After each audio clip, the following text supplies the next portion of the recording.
भारतीय आयुर्वेद संस्थान की चिकित्सा परिषद में मैं डॉक्टर दिव्या काजरिया आप सभी का स्वागत करते हैं। जैसा कि हम सभी जानते हैं कि प्रधानमंत्री जी भारत टीबी मुक्त हो जाए, इस संकल्पना के तहत मैं माननीय प्रधानमंत्री जी का भी धन्यवाद ज्ञापन करूंगी कि उन्होंने आगे बढ़ते हुए इस क्षेत्र में पहल की, क्योंकि आज की ये समय की सबसे बड़ी आवश्यकता है कि टीबी, जो कि भारत में जैसा कि हम सभी जानते हैं कि सघन जनसंख्या है, बहुत ज़्यादा प्रदूषण है, न्यूट्रिशन की कमी है जिसको हम कहते हैं कि पोषणाभाव है। इसके कारण आप सभी ये जान के आश्चर्यचकित होंगे कि लगभग 60% जनसंख्या भारत की गुप्त क्षय रोग, जिसे हम लेटेंट ट्यूबरकुलोसिस कहते हैं, उससे ग्रसित है। जब तक हम छुपे हुए ट्यूबरकुलोसिस यानी कि गुप्त क्षय रोग का इलाज नहीं करेंगे, हम भारत को टीबी मुक्त नहीं कर सकते। इसी समस्या की गंभीरता को देखते हुए ministry of Ayush government of India की तरफ से एक परियोजना चलाई जा रही है, जिसके अंतर्गत जिनको भी गुप्त क्षय रोग है उनके लिए निःशुल्क जांच तथा औषधियां उपलब्ध कराई जा रही हैं। आप सभी जान के खुश होंगे कि इस परियोजना के तहत अब तक लगभग 11,000 लोगों को हम लोगों ने इस प्रकार की जागरूकता के द्वारा जागरूक किया है, इस रोग के बारे में बताया है। लगभग 22,000 लोगों को स्क्रीन किया गया है।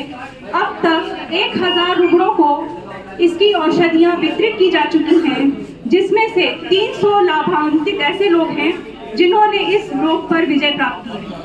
और ये समय बहुत जल्दी उन्होंने रुग्णों पे इस रोग पे विजय प्राप्त की है। सिर्फ मात्र 1 महीना, किसी ने 1.5 महीने में, जिसमें टीबी गोल्ड पॉजिटिव से निगेटिव हो गया। जैसा कि हम सभी जानते हैं कि टीबी जो है वो 2 प्रकार का होता है। एक दिखने वाला टीबी जिसे हम एक्टिव ट्यूबरकुलोसिस कहते हैं। इसमें अगर आपको निरंतर बुखार बना हुआ है, शाम के समय अगर आपका शरीर दुखता है, रात के समय पसीना होने लगता है, लगातार बुखार आ रहा है, 3 हफ्ते या उससे अधिक आपको खांसी हुई है, खांसी के साथ बलगम आ रहा है, बलगम में कभी खून आया है, या फिर आपका निरंतर वजन घटता जा रहा है, तो ये मानना चाहिए कि आपको एक्टिव ट्यूबरकुलोसिस होने की संभावना हो सकती है। अगर आपको ऐसा लगता है कि मेरे में ये लक्षण दिख रहे हैं, तो आप सभी से ये विनम्र निवेदन किया जाता है कि आप चिकित्सीय परामर्श लें। जितनी जल्दी हो सके किसी भी प्रकार की श्वास संबंधित रोग हो या खांसी आने पर उसको कभी भी नज़रअंदाज न करें। अगर आपको किसी भी तरह से खांसी आ रही है, अगर आपको बलगम में खून आ रहा है, बलगम बन रहा है, बुखार आ रहा है, आपका शरीर का वजन कम होता जा रहा है, तो आपको चिकित्सीय परामर्श जितनी जल्दी हो सके लेना चाहिए। दूसरी अवस्था वो होती है कि जब टीबी फेफड़ों में न होकर दूसरे अंगों में होता है, जैसे अतड़ियों का टीबी होना, दिमागी बुखार हो जाना, दिमाग में हो जाना, या हड्डियों में टीबी हो जाना। इन सभी अवस्थाओं में रोगी में कुछ लक्षण दिखने लगते हैं। ये लक्षण उस रोगी को इस चीज़ के लिए मजबूर करते हैं कि वो चिकित्सीय परामर्श ले। लेकिन दूसरे की तरह की टीबी वो होती है जिसमें कि टीबी के कोई लक्षण नहीं दिखते हैं, जिसे हम लोग छुपा हुआ टीबी या गुप्त क्षय रोग कहते हैं। इस रोग में रोगी में टीबी के कोई लक्षण नहीं दिखते, इसलिए रोगी कई वर्षों तक छुपा हुआ टीबी से ग्रसित रहता है, क्योंकि रोगी में बैक्टीरिया मल्टीप्लाई नहीं कर रहा होता है, तो उससे किसी दूसरे को संक्रमण नहीं फैलता है, लेकिन वो रोगी हमेशा बीमार रहता है। ये एक बड़ी विधंसा अवस्था होती है जिसमें कि रोगी ठीक भी नहीं होता, परंतु वो टीबी का रोगी भी नहीं होता है।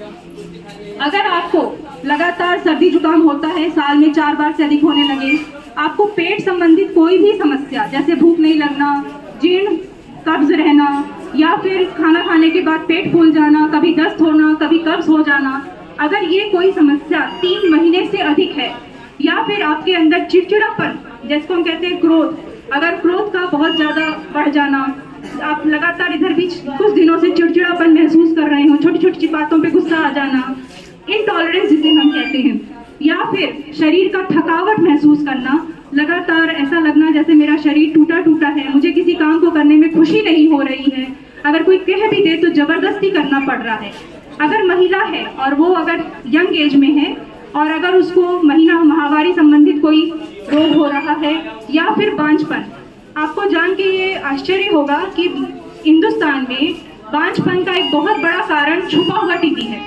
और सबसे बड़ी समस्या ये है कि ये पकड़ में नहीं आता, इसलिए रोगी इधर से उधर कई दिनों तक व्यर्थ के इलाज करता रहता है और उसको सफलता नहीं मिलती है।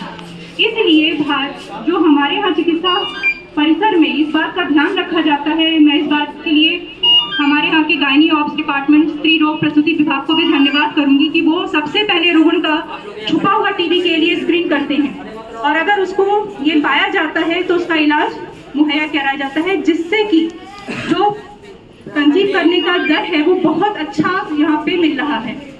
इसी प्रकार से अगर कोई पुरुष है जिसमें बांझपन पाया जा रहा है या फिर ऐसी कोई परेशानी जिसमें कि उसको सर दर्द लगातार बना हुआ है, तो हम लोगों का आपसे निवेदन है कि आप एक बार छुपे हुए टीबी के लिए जरूर स्क्रीन करें। आपको ये एक बार चिकित्सीय परामर्श जरूर लेना चाहिए, क्योंकि इसके लिए औषधियाँ उपलब्ध हैं। आयुर्वेद में इसके बहुत अच्छा इलाज है, बहुत तत्काल प्रभाव से इसमें लाभ मिलता है और इस समय भारत सरकार की तरफ से बहुत महंगी दवाइयाँ इसके लिए उपलब्ध की जा रही हैं। आपके लिए कम से कम एक प्रति व्यक्ति 10,000 की आय वाली 10,000 के प्रति व्यक्ति शुल्क पे जो औषधियाँ हैं, स्वर्ण औषधियाँ हैं, वो भारत सरकार की तरफ से वितरित की जा रही हैं। तो हम आप सबसे निवेदन करते हैं कि इस अवसर का लाभ उठाएं। अगर आपको लगता है कि मेरे अंदर ये रोग होने की संभावना है तो आप आएँ। आप एनटीपीसी D10 में इसके लिए एक पूरा ओपीडी चलती है। मंगलवार, बृहस्पतिवार और शनिवार 9 बजे से 1 बजे के बीच में आप संपर्क कर सकते हैं। आपकी जांचें, आपकी औषधियों का वितरण, पूरा सभी कुछ भारत सरकार की तरफ से निःशुल्क है। और हम ये कल्पना करते हैं कि हम लोग आज इस परिसर में ये प्रतिज्ञा करें कि 2025 तक भारत को विश्व का प्रथम देश बनाना है जो कि टीबी से पूरी तरह से मुक्त हो। जय